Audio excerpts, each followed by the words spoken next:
So this Oshawa house here, 32% loss, $510,000. So the first one is a $602,000 loss, and it calculates out here to a 36% loss. Again, tack on at least 30%. You're well over 60% capital depreciation holding it in real estate since 2022.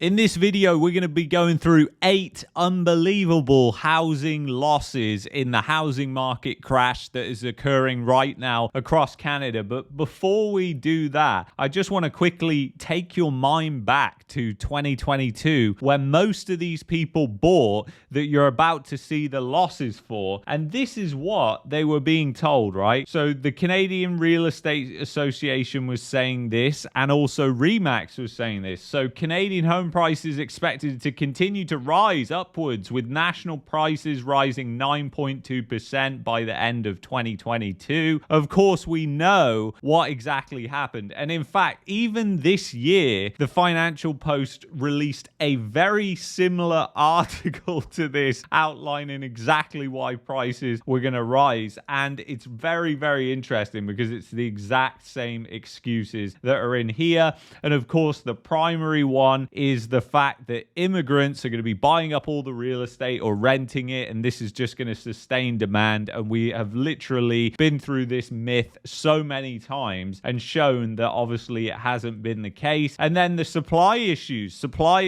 were going to send the prices up. National prices were going to rise 9.2%, and of course they didn't. So I'll show you exactly what happened. So this is from January 2022. So you had 1 month of gains, and then you went flat, and then prices just went way down, and they've just flatlined ever since. But the reality is that prices are actually down way more than that, because obviously if you look at the inflation rate since January 2022 as well, that was when you saw peak inflation of 8.1% in 2022, and we know that is a complete lie, and inflation is way higher than that. So you can throw that number out the window, and just remember, all of this inflation that you're seeing on the screen compounds, and that nets out to 20, 30, 40% to some people decline in their purchasing power over the time that they've held these houses, which is why some of these losses are just so insane. Like in real terms, they've lost 60, 70% of their purchasing power by buying these houses. So let's start off with this Toronto condo here, and this is interesting because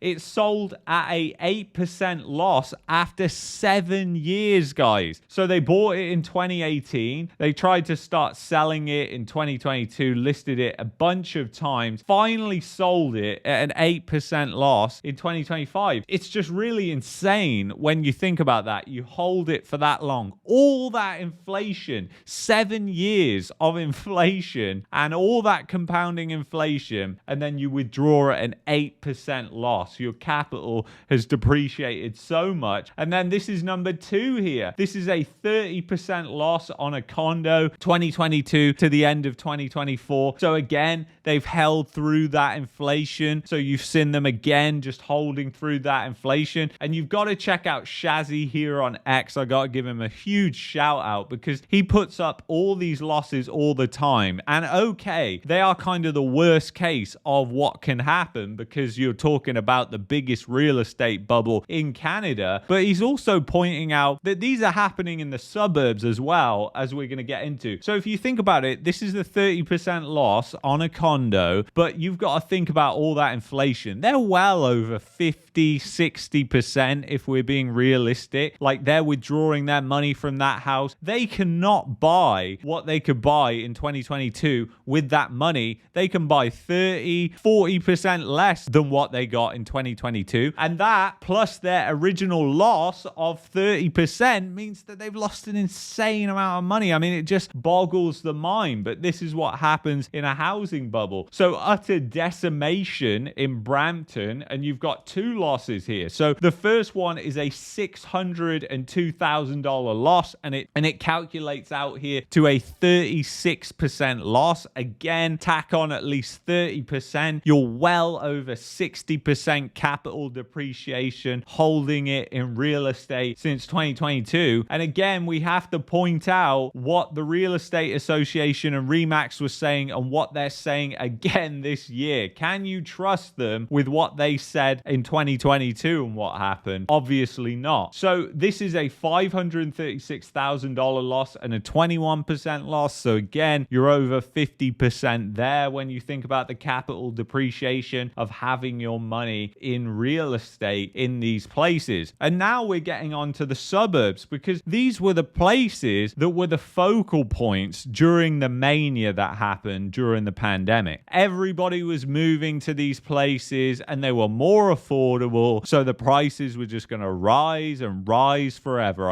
I mean, I hear the same things that I heard about those areas now with Calgary and Edmonton and other bubbles in Canada. So it's really, really hilarious, but the stories just circulate the exact same narratives and people don't even question them, because if it goes with what they actually want to do, which is just their impulse to buy and satisfy that fear of missing out of getting into the Canadian real estate market. I mean, you've got legitimately people moving across the country to Calgary just to purchase real estate. Like their whole life depends on purchasing real estate. I mean, it's just the saddest thing, and it's just unbelievable risk when you really think about it, moving employment and all the rest of it in an economy like we have right now. So this Oshawa house here, 32% loss, $510,000. So over $500,000 Canadian dollars, about 200 US dollars. Just joking there. But a huge loss, over $500,000 loss. And you're seeing more and more power of sales. And if you look at when this person bought, they bought in 2022, and the person who bought in 2021, they made over $500,000 on it. And then they tried to list and do the same thing in 2023, didn't work. Tried to do the same thing in 2024, didn't work. Tried to do the same thing again, didn't work. And then they finally caved and sold it for just over $1 million. Just a standard house. This does not look like an affordable house, but it looks like a standard family house in a suburb of the GTA. It shouldn't be over $1 million, but this is what happens when you have lax lending standards. You just see the money supply, specifically the credit supply for housing, just increases exponentially, and then you get a housing bubble. And it really turned into that mania when all these people bought, and now they're really obviously regretting it massively. And then you've got another one in Oshawa. So this one is a 33% loss. And again, you look at this house, I mean, it's just unbelievable, right? They bought for $1.13 million in 2022.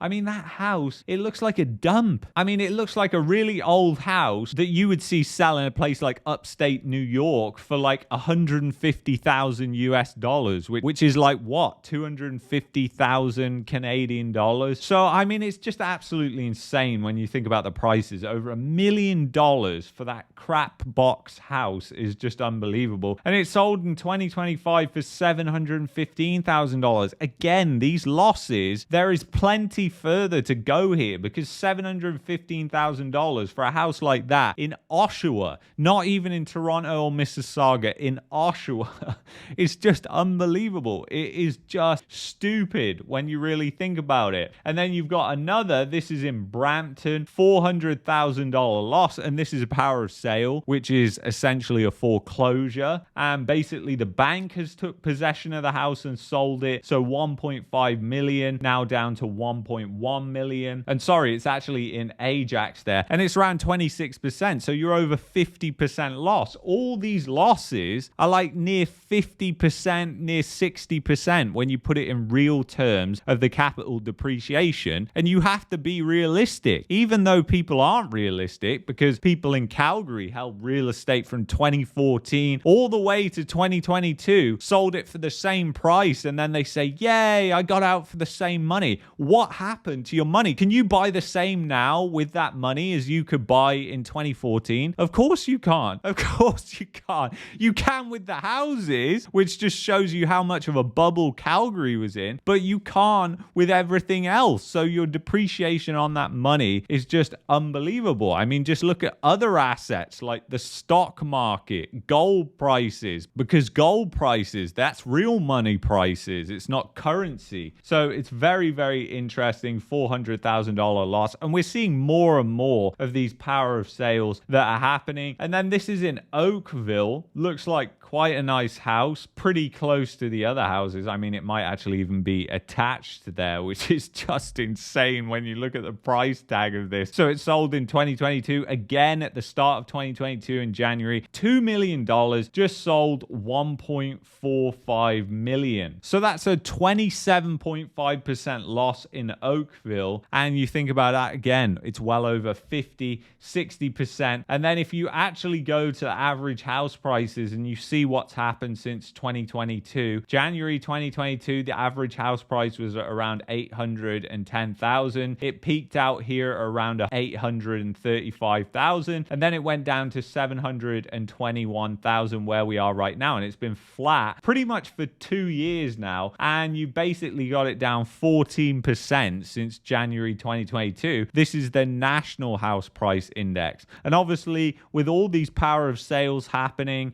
and banks taking possession of properties and the distress that we're seeing in terms of food banks and everything like that, do you think that everything's going to improve? I mean, do you really think that the narrative of interest rates coming down is going to fix all the problems that Canada has economically speaking right now, and we go through on this channel all the time? I don't think so. So I think we're going to be seeing a lot more of these losses. So anyway, if you've enjoyed this video, I'd highly recommend that you check out this video here. And then if you want to help out the channel and get a VPN, get the best VPN, which is the VPN I use, expressvpn.com/marketmania. I will see you in the next one. Take it easy, guys. Bye-bye.